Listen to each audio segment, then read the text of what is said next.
Since 2014, the Kingdom of Saudi Arabia has been waging a brutal and bloody war on Yemen, which according to UN estimates has directly killed 150,000 people in Yemen, with hundreds of thousands more dead due to famine and lack of healthcare facilities caused by the war. The US's response to that war was to get involved on the side of the Saudis. In 2015, President Obama announced support for Saudi Arabia's deadly strikes and began providing a full array of military support, including weapons, intelligence, crucial in-air refueling, surveillance tech to support ongoing bombing of Yemenis. Since then, the U.S. has provided unceasing support despite a humanitarian outcry both within the U.S. and around the world. And while a UN-brokered truce in April put a pause on Saudi strikes, that truce expired 2 months ago, and many fear a return to more bombing and more bloodshed. Within the U.S., opposition to that war and Americans' involvement in it had come from largely anti-war activists and the left, but recently there has been increasing support from it on the right as well. Right-wing groups like Americans for Prosperity and Freedom Work have begun urging support for a resolution by Senator Bernie Sanders to withdraw authorization from the Biden administration to continue to be involved in this war. And it's not hard to see why the right is now starting to as well. If you listen to what Donald Trump described as American first foreign policy principles in 2016, it was the idea that we should not be involved in wars unless our national security was directly at stake. And it's very hard to make that case when it comes to sending billions of dollars to the Saudis to bomb Yemen, even though it's part of their proxy war with Iran in Yemen.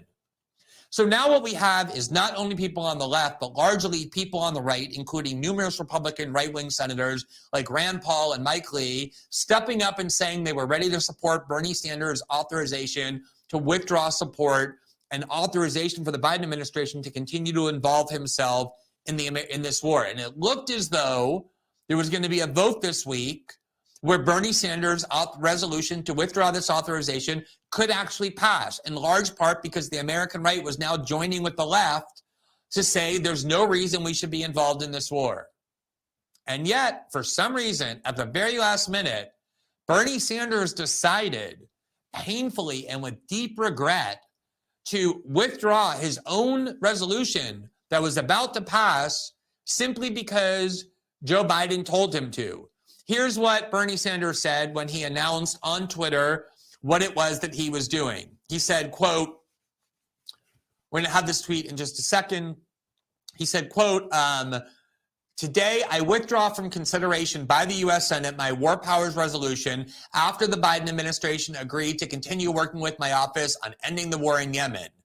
But don't be too disappointed because Bernie then pledged to hold the Biden administration's feet to the fire, adding, quote, let me be clear, if we do not reach agreement, I will, along with my colleagues, bring this resolution back for a vote in the near future and do everything possible to end this horrific conflict. But it's so obvious that what Bernie said is a fraud. And that was quickly pointed out by an actually principled anti-war right-wing libertarian, Justin Amash, who had been a member of the Republican Party and became an independent, who explained in response to Sanders what was really going on and how cynical Bernie Sanders' claims was. Justin Amash, Amash wrote, quote, at which time, under GOP control will block your efforts, but you know that already, as does the Biden administration, which is why they don't want you to pass this joint resolution now when all the pressure is on the president because his party currently controls. In other words, the only chance that Bernie actually has to get this resolution passed is right now in the lame duck before the Republicans take over the House.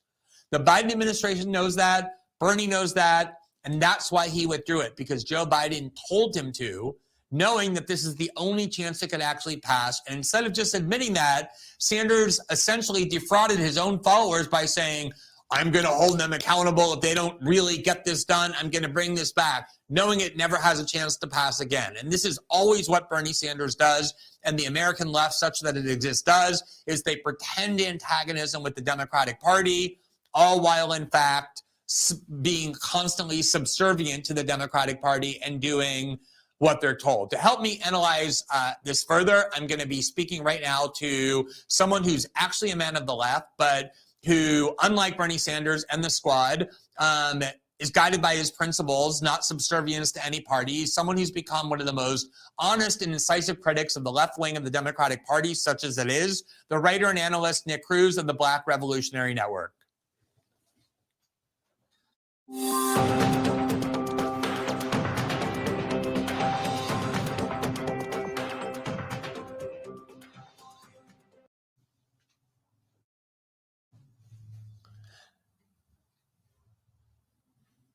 Nick, thank you so much for joining us tonight. You helped us get our show ready in the pre-launch episodes, but we're thrilled to have you on the real show itself. Yeah, it's great, man. This is a great show, Glenn. So I appreciate you having me back on. Yeah, I'm happy to do that. You've become one of my favorite critics and writers when it comes to understanding what's really going on the left wing of the Democratic Party. So let me just begin by asking, you heard that description that I just gave. I know you've been following it closely and writing about it yourself. What do you make of what just happened here? I want you guys to understand that this is probably Joe Biden's biggest campaign failure. He promised that he would end the genocide in Yemen, but he actually did the exact opposite. He provided cover for the Saudi-led coalition. Biden said that he was going to create and make the Saudi Arabia government a pariah, but he provided cover for them killing journalists. And when they had the original ceasefire in the beginning of the spring, you had a Saudi-led coalition that broke that by maintaining the blockade, which is the main cause of death of Yemeni people. 70% of the people who died in Yemen are children. The bombings are disgusting and they're a horrific act, but they actually represent a very small amount of the deaths in Yemen. Most of the deaths in Yemen is because of the blockade. And that is the blockade that Joe Biden and the U.S. and the Saudi-led coalition continue to push, despite Biden saying he was going to end that. Now, I want you guys to understand why what Bernie did is extremely nefarious, because he, in 2019, proposed the same thing when Donald Trump was president, and then Donald Trump vetoed it. So I am asking this question, Glenn, why did it take Bernie Sanders 2 years after Joe Biden took office to even float the idea of putting this back out there and backing out when Joe Biden said that he will work to end the war? And if you read the press release that came from the Biden administration, one of the reasons why they said they can't do this right now is because it may, quote unquote, complicate the conflict in Ukraine and Russia, if you could believe that. It's beyond insane. And this is, we can't mince words here. This is evil. This is top tier evil, because as the Democratic Party and the liberal establishment pretend to care about the Ukrainian people, you have Biden that is sponsoring multiple genocides, the one in Yemen and the one in Israel and Saudi Arabia. And we can't even get the progressive, quote unquote, left to call this out. In fact, they provide cover for the war in Ukraine. Bernie, by doing this and pretending that Joe Biden is a good faith actor, is providing cover for Joe Biden. So I cannot emphasize enough how much of this betrayal this is, but this is why I told people to leave the Democratic Party. Even the people who are considered the left flank of the Democratic Party, in order to be a part of that club, you can't speak out against the military-industrial complex. And you see that in mass with them falling in line with the Ukraine war, and you see this with the cowardly act of Bernie Sanders. Don't get twisted. This is meant to provide cover for the Biden administration. For the last few weeks before the midterms, a lot of people thought the Republican Party was going to have a red wave, take over Congress, dominate the Senate. Now the Democratic Party in the midterms did much better than expected. So Bernie put this out, and Biden and the Democrats, not having the excuse of the Republicans blocking this in Congress, demand Bernie to not propose it. And like a good little boy, Bernie Sanders followed that act. So Nick, the reason why we pulled. Exactly. Well, but let me ask you just a couple about a couple of those dynamics that I find so interesting. So first of all, when Donald Trump was president and had the same policy of participating with the Saudis in the bombing of Yemen, Democrats were basically unified in support of this resolution to withdraw authorization. But when it came now to Joe Biden doing exactly the same policy, you have Democratic senators who in 2019 voted to withdraw that authorization, like Dianne Feinstein and Alex Padilla, the California Democrats, coming out this week and saying, you know what, now that Biden's president, I'm no longer willing to vote yes. It was a completely sham vote back in 2019. The other issue is, I find so amazing is that when it comes to this proxy war in Ukraine, sending tens of billions of dollars to Raytheon and the CIA, There is no opposition in the Democratic Party to it. Bernie, AOC, every member of the squad, every member of the Democratic Party voted yes. There were 6 or 7 dozen members of the House GOP and the Senate GOP who voted no. The only places you can go in media, besides real left-wing media and the mainstream media, to find opposition to the war in Yemen are places like Fox News.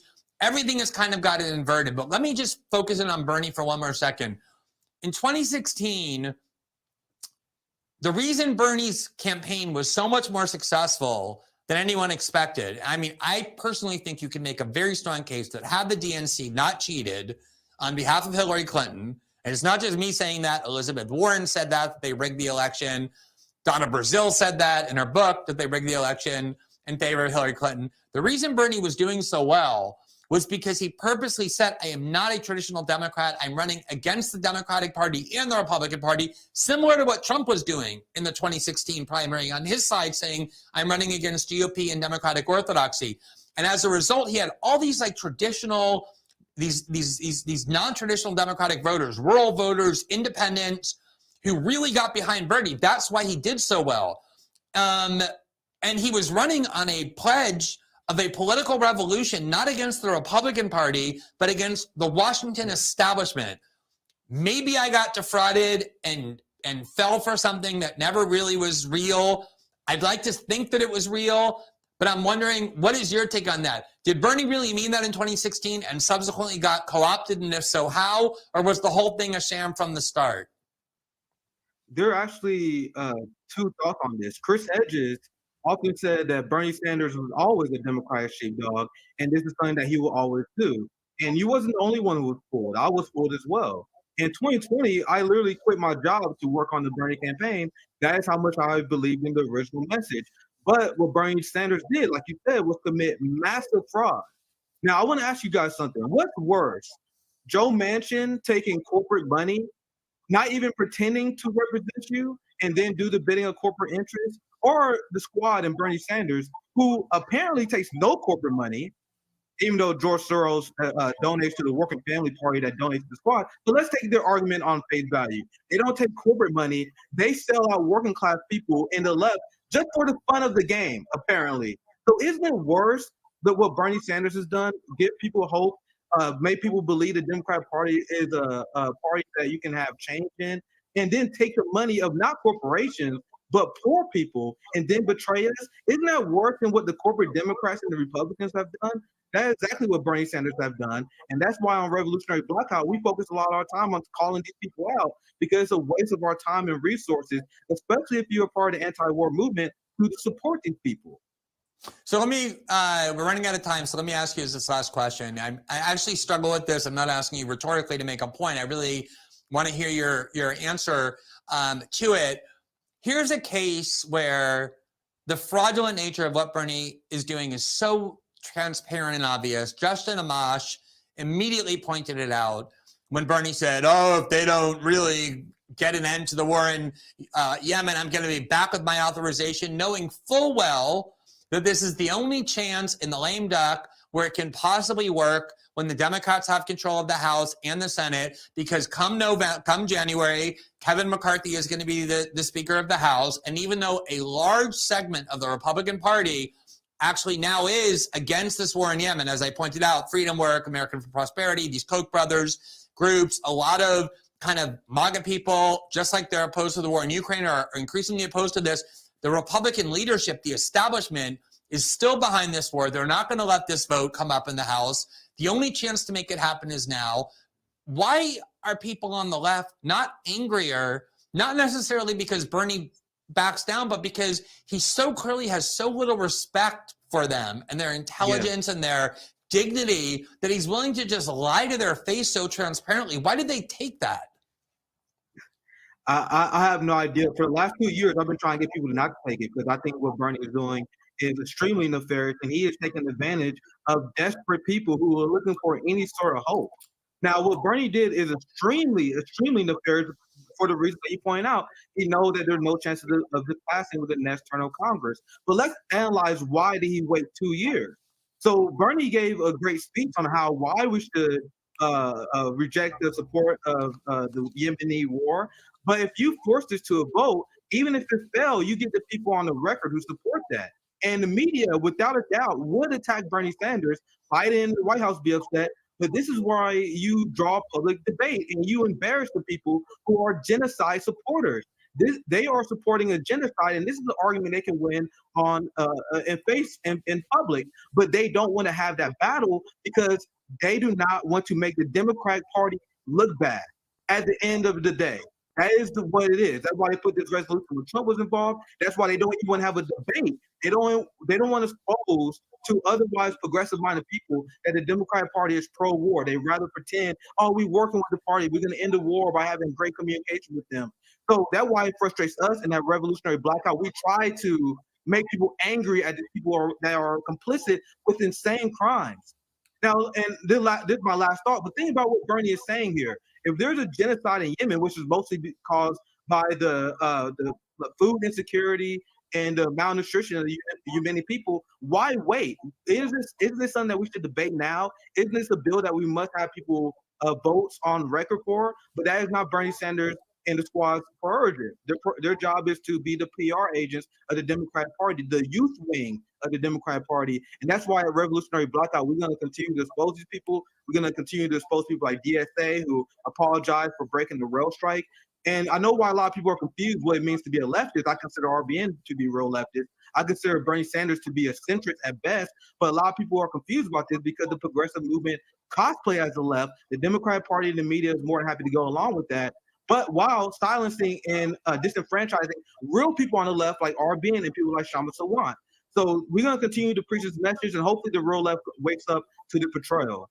Nick, we're out of time. As I told you, we're going to be constantly harassing not just you, but lots of people within your network because I found your work recently. If you're somebody who's not on the left, you're not going to agree with everything that Nick has to say because he is on the left, but one of the things you're always going to hear is incredibly principled and honest critiques of the left, of the Democratic Party. Hey, let me tell you. Yeah, and I think too that, it's the place, this show is, one of the things it's about is finding the kind of common ground that Bernie in 2016 began to explore, which is people who are really have more in common based on class, who are often kept divided. And I think that kind of politics is what Bernie almost revitalized in 2016. And I think you guys are doing a lot to keep afloat. So I hope you'll follow him, knowing that you're not going to agree with everything he says if you're not on the left, but you're always going to get very honest and informed responses. Nick, thanks so much for taking the time to join us tonight. I really appreciate it. Yeah. All right. Thank you for having me on, Glenn. Sure, absolutely. So that concludes our show for tonight. As always, we are now going to move to locals for our after show where we're going to take your questions.